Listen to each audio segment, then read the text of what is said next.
हरि ओम. गुरुर्ब्रह्मा गुरुर्विष्णू गुरुर्देव महेश्वर गुरु साक्षात परब्रह्म तस्मै श्री गुरवे नमः.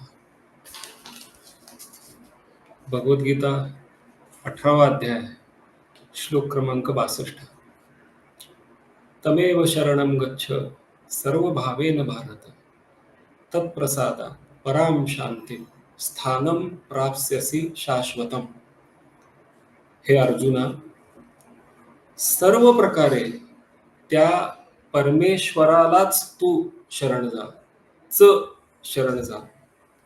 त्याच्या प्रसादानं तुला परमशांती आणि शाश्वत असं परमधाम प्राप्त होईल.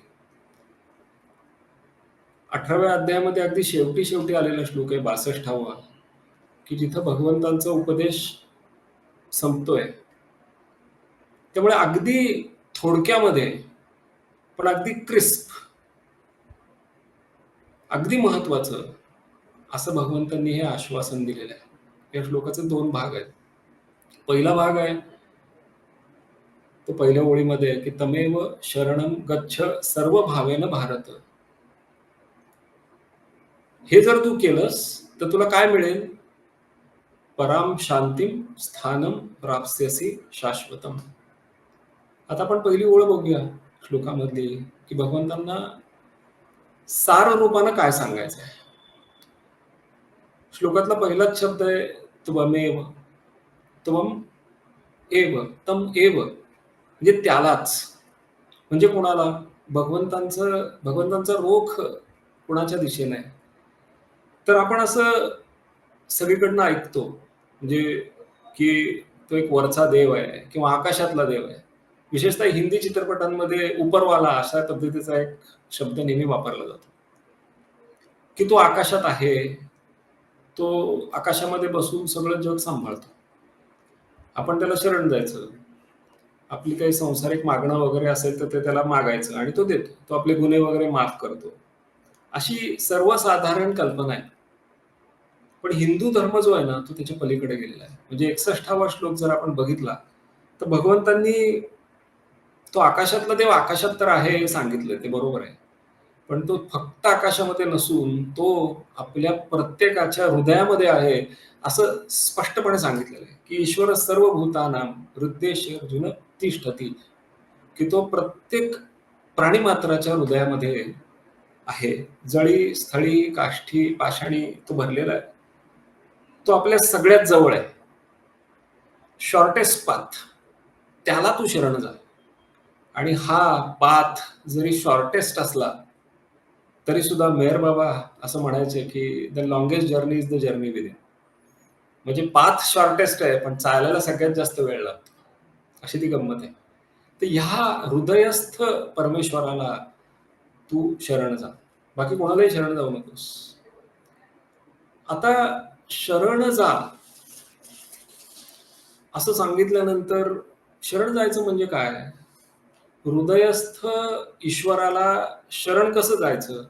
वास्तविक पाहता हे सगळं आधी सांगून झालेलं आहे. पूर्णपणे क्रमयोग भगवंतांनी सांगितला, की ही शरणागतीची प्रक्रिया काय आहे, त्याचं ती कशी करायला पाहिजे, त्याचं अंतिम उद्दिष्ट काय वगैरे सगळं सांगून झालं. पण इथे एका शब्दामध्ये शरणं गच्छ, तू त्याला शरण जा असं सांगितलंय.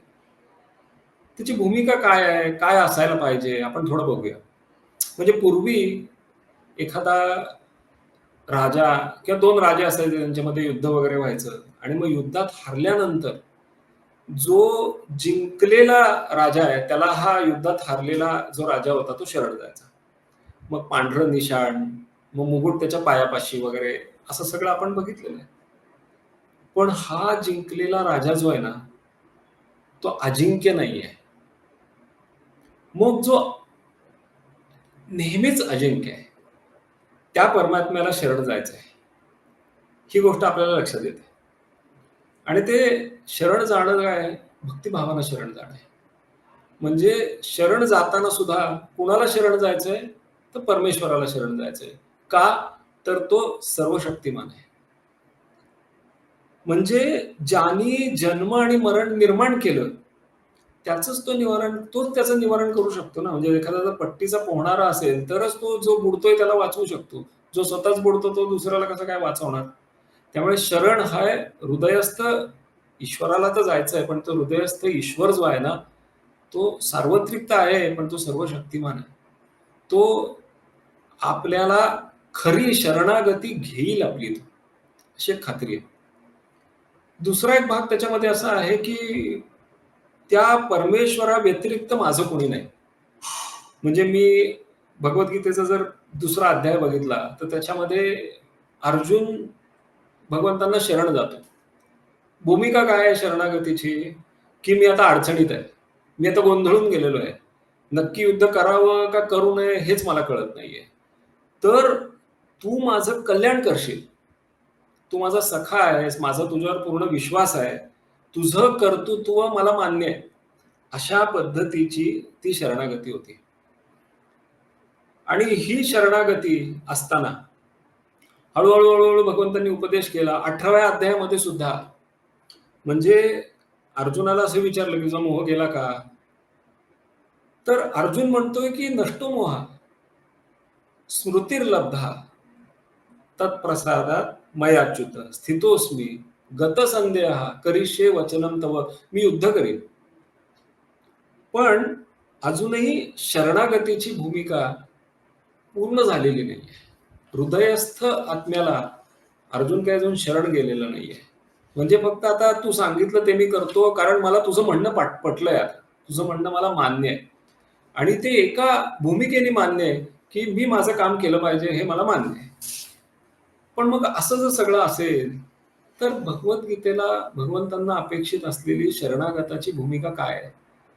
तर ज्ञानेश्वर महाराजांनी एका अगदी उत्तम म्हणजे ती परमोच्च ओवी आहे. त्याच्यामध्ये त्यांनी सांगितलंय, की "सुवर्णमणी सोनया, ये कल्लोळू जैसा पाणिया, तैसा मज धनंजया शरण येतू."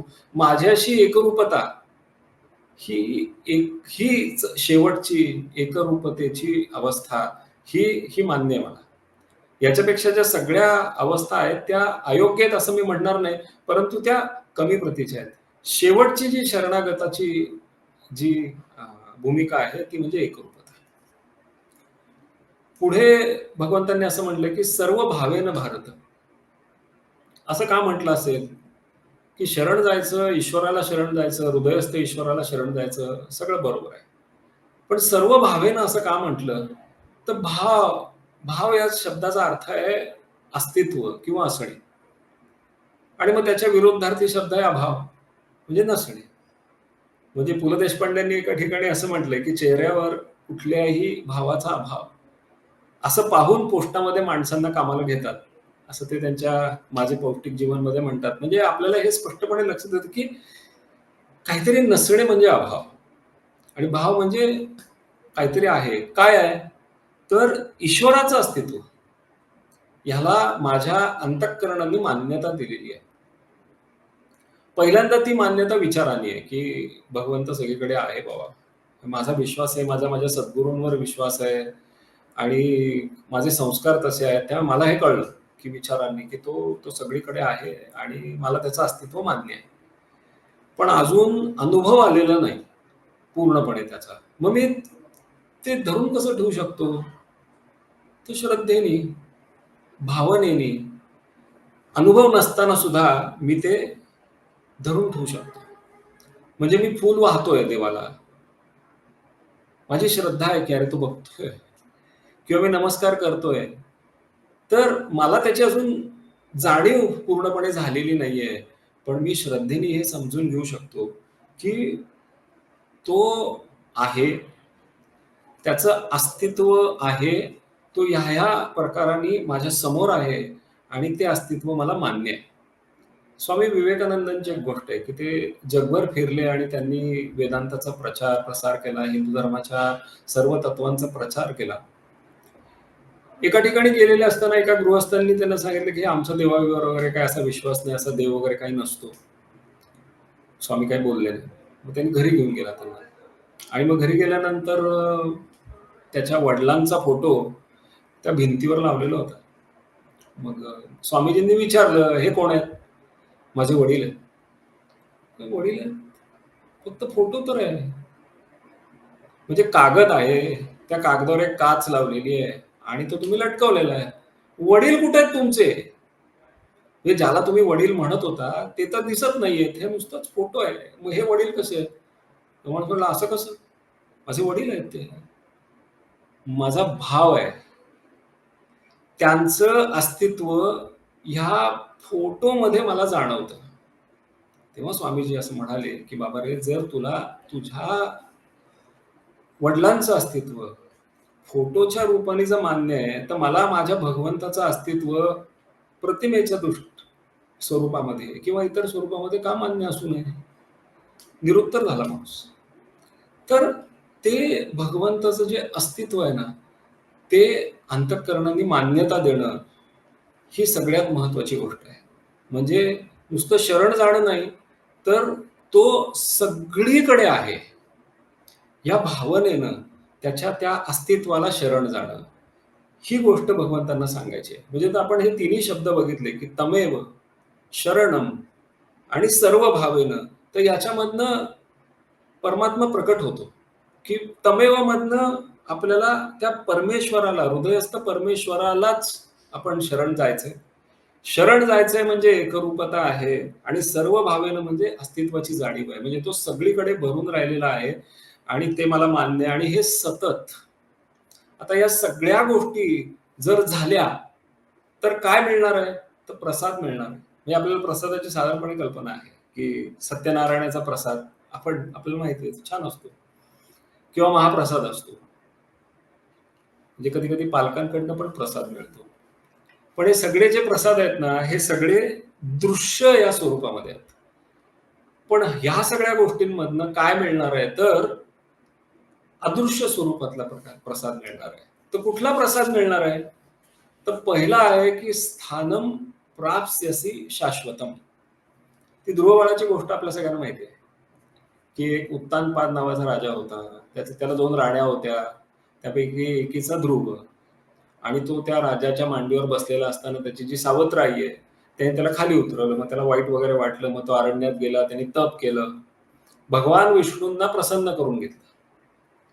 आणि मला अढळ स्थान द्या, की जे माझ्या सावत्राईने मला नाकारलं, ते भगवंता मला तुम्ही अढळ स्थान द्या असं मागितलं आणि त्या स्थानाला आपण ध्रुवतारा म्हणतो. गोष्ट थोडीशी रूपकात्मक आहे. कारण पृथ्वी म्हणजे पृथ्वीच्या सकट ग्रह, तारे, सूर्यमाला प्रलयकाळी सगळ्यांचा नाश होणार आहे आपल्याला माहिती आहे. म्हणजे तात्कालीन जरी ते स्थान आपल्याला शाश्वत वाटत असलं, तरी सुद्धा काळाच्या ओघामध्ये ते नाहीये. म्हणजे काळ अनंत आहे. मग शाश्वत स्थान कुठलं? तर जो शाश्वत परमात्मा, ईश्वर, हृदयस्थ, त्याच्या चरणाची स्थान, ही शाश्वत जागा. हे पण भावनात्मकच आहे. मग त्याच्याशी एकरूपता, हे शाश्वत स्थान. जर तो त्याची त्याचं अस्तित्व हे त्रिकालाबाधित आहे. म्हणजे कधीही त्याचं अस्तित्व नष्ट होऊ शकत नाही. त्या अस्तित्वाला जर माझी एकरूपता तिथे जर असेल, तर ते जे मला स्थान मिळेल, ते शाश्वत स्थान आहे. कालातीत स्थान आहे आणि सर्व संतांनी, महापुरुषांनी हे स्थान मिळवलेलं आहे. म्हणून देह ठेवल्यानंतर, ह्या महापुरुषांनी देह ठेवल्यानंतर त्यांच्या अस्तित्वाची जाणीव त्यांच्या भक्तांना नेहमी येते. म्हणजे तुम्ही गोंदवलेला जा, महाराजांच्या अस्तित्वाची जाणीव त्यांच्या भक्तांना नेहमी येते. किंवा अक्कलकोटला जा. महाराजांनी असं म्हटलं होतं, स्वामी समर्थांनी, की "अरे मैं गया नहीं, मैं जिंदा है."